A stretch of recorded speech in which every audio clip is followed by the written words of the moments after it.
Kindly mute us. Sorry. Sent a new link in you join. Sandra, kindly mute us, Nalongo.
Sandra, you're not audible. Sandra, you are not audible. You muted yourself too. Munansasira kanzireyo. So where were we? We were at the point of understanding the structure of our school, and we're at a point of identifying that we have 4 classes. We have 4 classes.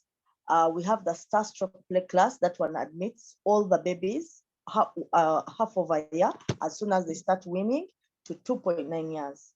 Then those children are promoted to baby class where they actually start studying, the middle class at 4 years, upper class, upper pre-primary 5 years, and then they can get into the primary school. The Star class has three permanent staff, which is an instructor and 2 nannies. Why do we have 3 people here? Because they are babies.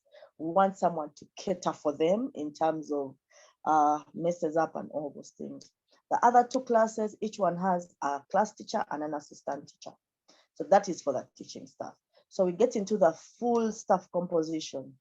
The Skyways Junior Pre-Primary section has a head teacher, an instructor for baby class, 2 nannies, 3 class teachers, 3 assistant teachers, 2 cooks, office administrator, secretary, security guard, nurse, 2 part-time teachers, 1 of music, 1 of dance, making our total staff composition made up of 20 staff. Now, what did we look at? We looked at a scenario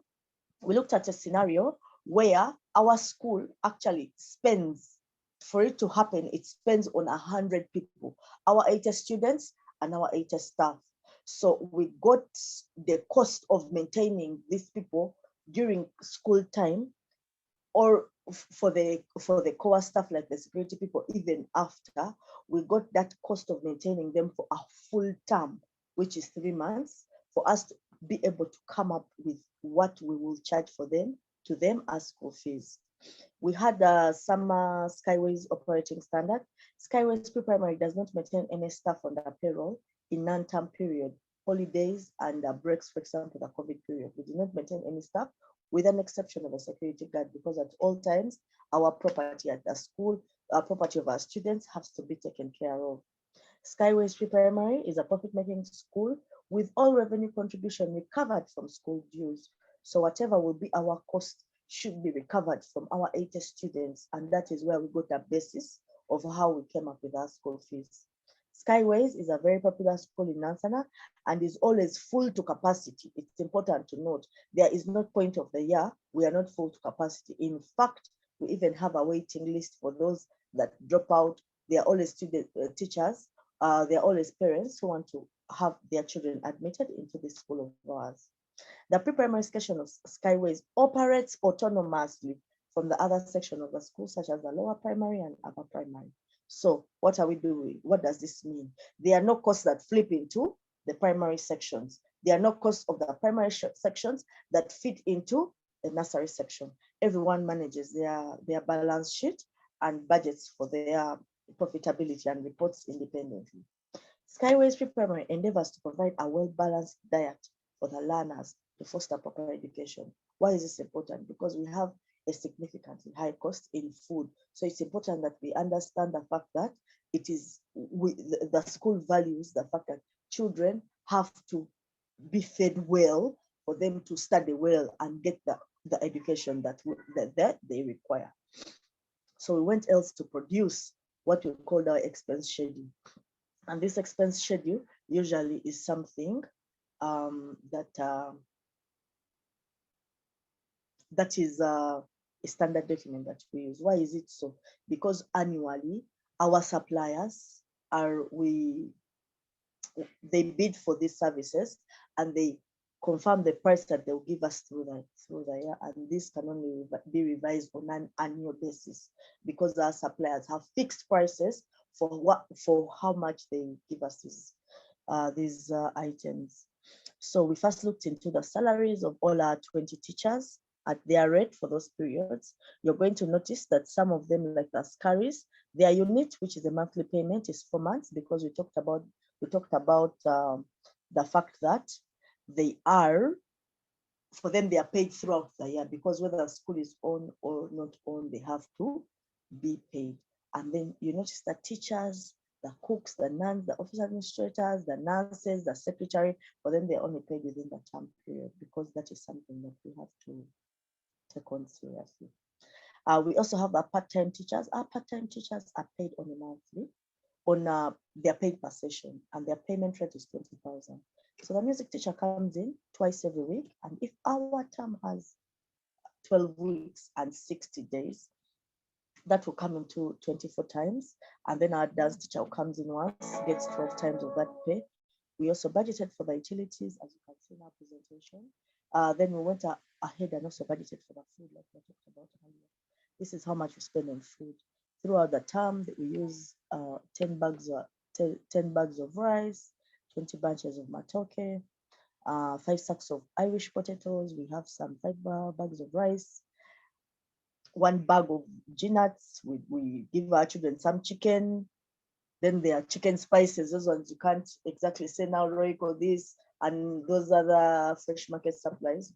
We budget for them at once, and we know how much we spend on them weekly. We get this figure, and they spend on it on a weekly basis. They put this aside for butunguru, onions, tomatoes, etc. Then, of course, we use some sugar. Our children eat some bread. So we also got into the stationery and listed down the things that we use per term. And then we came up with a full expense sheet with a total of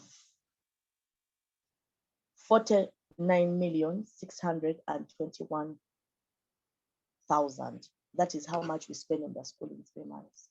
So if we are using our cost-based pricing, like we talked about earlier, we apply a 50%, and our markup is 50%.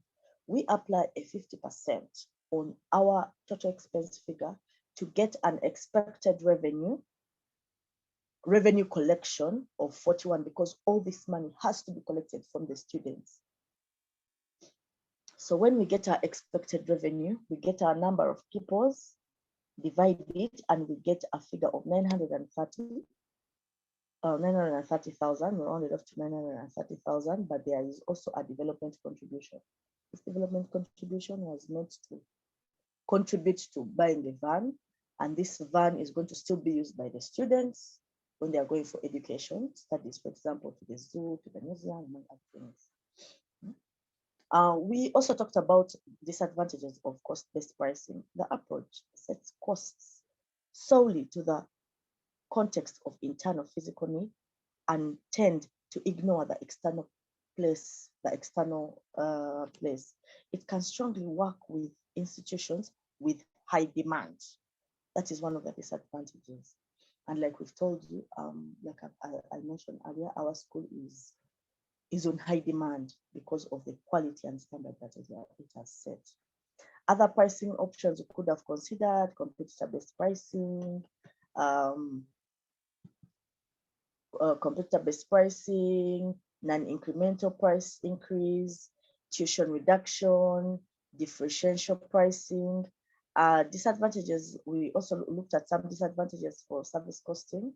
It is difficult to determine a realistic cost unit that represents a suitable measure of the services provided.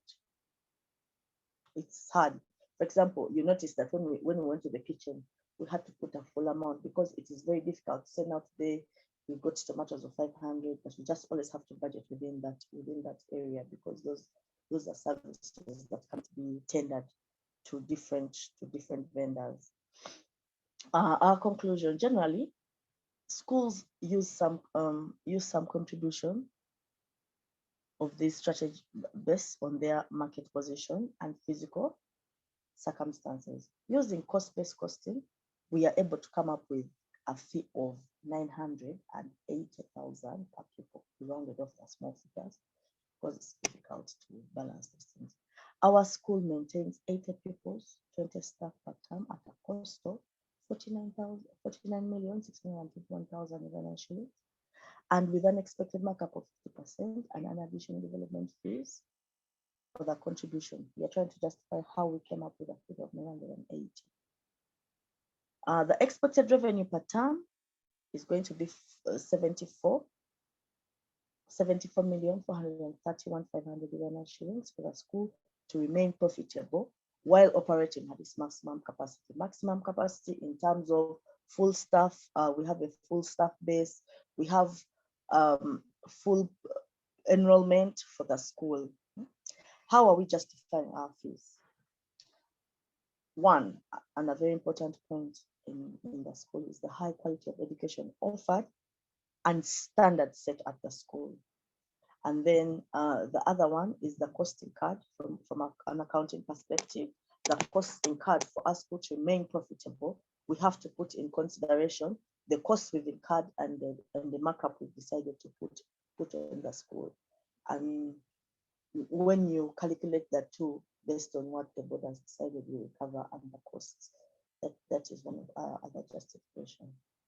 Then the other justification is success of admissions to affluent schools of the people hailing from Skyways Primary School.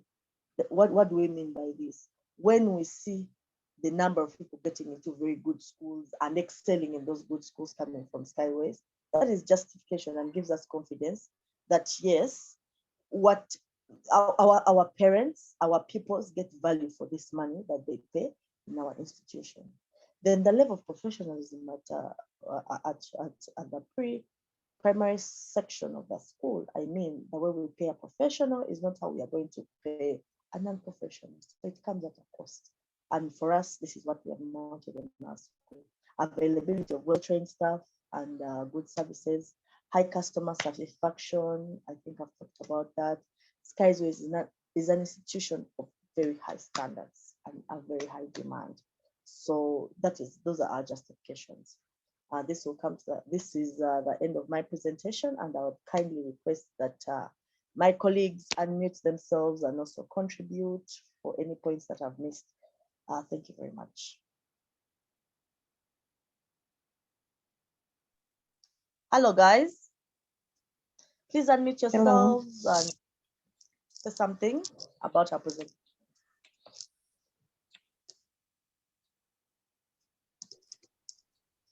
Hello, everyone. Hello. Hello. Thank you very much, Nalongo, Mrs. Baguma Naule Sandra. We are very delighted. That has been very awesome. Yes. About Skyways Junior School, what we did as a group, we came up with costs. These costs are incurred by the school, and we added on a markup, which markup is usually set by the board of directors. They set up that markup of 50% so that we can see or come up with the exact price or tuition each pupil is supposed to pay per term. Thank you. Thank you very much. Anybody has something else to add? Maybe we introduce ourselves. I'm Sandra. There's another Sandra on the group.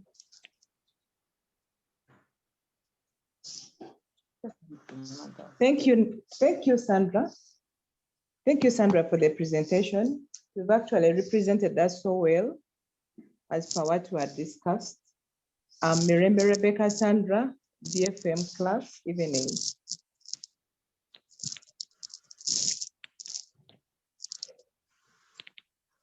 Harriet. Hello. Thank you, Sandra, for the presentation. My name is Harriet at DFM class, evening. Thank you. I think that's given Farida's current situation. She may not be able to come in, but it's important to note that she played a very big part in coming up with this presentation.